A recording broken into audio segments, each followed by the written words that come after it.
Biden just insulted the low income. I have all the details and what he said right here in the video, so let's get right into it. First off, really quickly before we do, I am not taking political sides in this video. In fact, I never take political sides in any of these videos, as I enjoy ripping on all of these politicians equally, because I think we can all probably agree they've done absolutely nothing for the low income and fixed income beneficiaries in a very, very long time. However, to be completely fair, yes, there are some politicians out there who do want to do something for the low income and fixed income, but all the politicians need to work together collectively in Congress to get these pieces of legislation through. Have they done it? No, they have not done it. Therefore, we can point the finger at all of them for not actually representing us and doing something during this very difficult time, especially for the low income and fixed income. Therefore, like I said, I like to rip on all of these people equally. I am not taking sides politically in any way, shape, or form in this video or any other videos out there right now. However, I do take one side, and that is advocating for the low income and fixed income, because I see the struggle down below in the comment section, and many of us know nobody actually understands what it's like to live on a small fixed income benefit unless they actually do it. The struggle is real, especially during a time like this with very high inflation, prices continue to rise, and the income stays the same. It's a very, very difficult time, and like I've said before, have any of these politicians lived on a small fixed income benefit? I highly, highly doubt it. Will they ever? Well, probably at some point they will, but again, all of them are typically very wealthy and they probably don't have a whole lot to worry about. So again, just want to make that very clear here. But again, this is the only side that I take, and that is advocating for you, the low income and the fixed income, everybody here in this community, anybody living on these fixed income benefits that we talk about all the time. So anyway, just want to throw that out there really quickly. All right, so in this video, I do want to talk about what President Biden recently said that I honestly found to be pretty insulting for the low income and fixed income beneficiaries.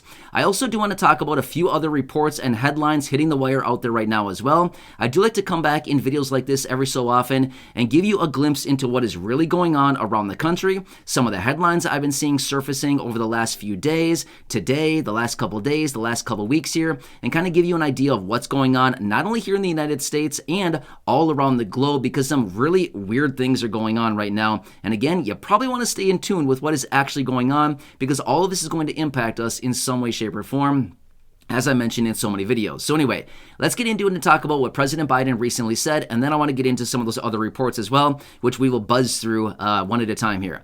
All right, so first off, President Biden was out recently, and we all know that right now food prices are incredibly high, right? In fact, as a result of the most recent inflation data that's been coming out, we continue to see on a year-over-year basis, food prices are up almost 14%. On a month-over-month basis, food prices continue to increase by about 0.7%, 1.3%, and around that 1% range on a month-over-month basis for food.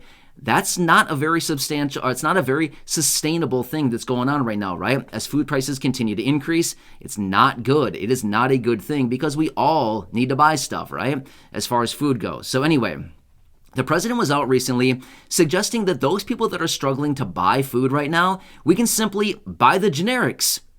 Great idea. Thank you. I have never thought of that. I'm not sure about you, but have you ever thought about buying the generics when you're out at the store? I mean, here's the thing. The president went on to say that people are probably going to stop buying name brand cereals, for example, and start buying the generics or the store brand cereals. Again, I've never thought about that. Thanks so much for the brainiac idea. I'm not sure about you, but when I'm out at the grocery store, I've never ever thought about buying the store brand. Obviously, I'm being sarcastic right now. In fact, have you ever bought the store brand? It's actually pretty good. If you haven't tried it, try it out. It's actually pretty good stuff. It's actually very comparable to the brand, the brand products, and generally you get a much larger quantity. And yes, the price generally is a little bit less. So you get more for a little bit less, or maybe the same price. And again, like I said, generally cereals like that, they're actually really good. So just being fair with you right now, the generics and the store brand, yes, we buy a lot of the generics and the store brands, because why not? It's the same exact product or very, very close to it, generally for a much lower price, right? And some of these stores out there as well, they actually have extra little rewards. When you buy the store brand, sometimes you get extra little rewards as well if you're signed up for their reward program or if you're using their app or something like that. So just keep that in mind as well, is sometimes there's there's extra little advantages for buying the store brands. And again, like I said, we buy a lot of the store brands because why not? It's cheaper. It just makes sense to us, right? But again, that's what the president said. And honestly, I find that to be really insulting because, I mean, seriously, you've got to be kidding me. The president indicated that buying the generics could save you $1. Wow, thank you. Saving $1 is really what I want to do right now. I mean, let's be fair. I want to save $1. I always want to save $1. I'm super cheap. There's nothing wrong with that at all. I enjoy saving $1. I enjoy getting things as low priced as I possibly can. I'm not afraid to admit that. I love a discount. I love free stuff. I love stuff that is heavily, heavily discounted, okay? I have no problem admitting that. That is something that I'm very proud of. And I don't have a problem saying it. I have no problem saying that I like to save money as much as I possibly can. I enjoy saving money when buying stuff, right? I like to get stuff for as the lowest price as I possibly can. I like to use coupons, money-saving apps, cash back apps. I like to use all the stuff as much as I can to stack the rewards and, again, get as much off that price as I possibly can. But here's the fact of the matter.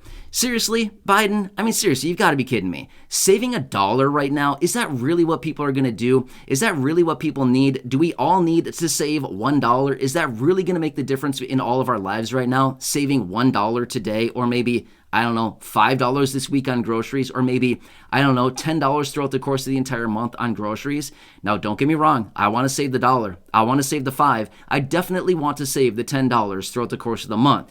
But is that really going to be life-changing for a lot of people right now? No, not even close. In fact, it's not going to do anything for anybody right now because prices are so inflated on virtually everything. It's not really going to make a big difference at all. We need more than that. $1 is not going to cut it these days. $1 is not going to pay your utility bill. $1 is not going to pay your rent. $1 is not going to fill up your car with gas. $1 is not going to do anything for us other than just wait for another minute until it's taken away by higher prices on literally anything else out there, right? So I like it. Nice suggestion, but at the end of the day, I mean, come on, give us something we haven't thought about already. I mean, seriously, we all probably buy the generics already, right? Like I said, we do. There's no reason not to. And again, that's just my opinion. I enjoy buying the generics because it's a lot better deal most of the time. But anyway, when it comes down to it, when I heard the president say this, I thought, you've got to be kidding me. People need more than $1 right now. Most people need like $200, $400, $500 every single month right now extra just to get by. In fact, some of these reports that I've been bringing to you in recent videos have been showing that the average household needs over $700 a month right now just to break even from where we were a year ago at this same time. The average household is spending over $700 more right now every single month than what we were just a year ago. That's a lot of extra money, right? That's about, what is that even? Almost $9,000 a year more is what we're paying right now extra in inflated prices. Again, $1, it's great, but it's not going to cut it, right? $1 is not going to get us there, right? So anyway, I honestly found that to be a little bit insulting when he said buy generics. Obviously, duh, we're going to buy generics. I mean, seriously, you've got to be kidding me. We already know this stuff, right? But anyway, enough on that. Let's quickly talk about a couple other reports out there as well that I've come across that I want to share with you because I honestly find this to be very interesting. And again, we got to pay attention to this stuff because it's pretty much happening all around the world right now and in this country as well. So first off, I just saw today that China is actually locking down 210 million people right now because of COVID outbreaks. Yes, lockdowns. I mean, seriously, what was it? A long time ago that we went into lockdown. When was that even? 2.5 years ago? Was that right? 2.5 years ago that we went into lockdown here in this country? And China just announced about 210 million people are now in lockdown yet again because of new COVID variants that are coming out there. I mean, seriously, it's crazy. 2.5 years later, almost 3 years later since COVID was found in China, and they're still locking people down. Again, just saying, there's more variants out there. There's already a couple, I shouldn't say a bunch, there's a couple that are in European countries, and there's a few that are already on the East Coast of the United States as well. So again, gotta watch this stuff that's going on out there. Next, I want to quickly talk about the Strategic Petroleum Reserves, right? So the Petroleum Reserve is basically a big reserve down in the southern states where there's millions and millions of gallons of crude oil, right? Hundreds of millions of gallons of crude oil, right? So as a result of this, it's the strategic reserves. The whole point of this is in the event of some type of, situation, a crisis, an emergency, something like that, they can tap into the reserves and take that oil out. Well, we know that the president announced about maybe 5 months ago or so that he's going to be releasing 180 million barrels of oil out of the strategic reserves. Well, guess what? The petroleum reserve is now at the lowest level that it's been since 1984. So almost 40 years ago, 38 years ago was the last time that the strategic reserves were at the levels that they're at right now. Now again, is that a good idea? Now, what would happen if we actually got into a real situation, like a real crisis, a real emergency in this country? Now, I'm not saying that high gas prices are not a problem. There's certainly a problem.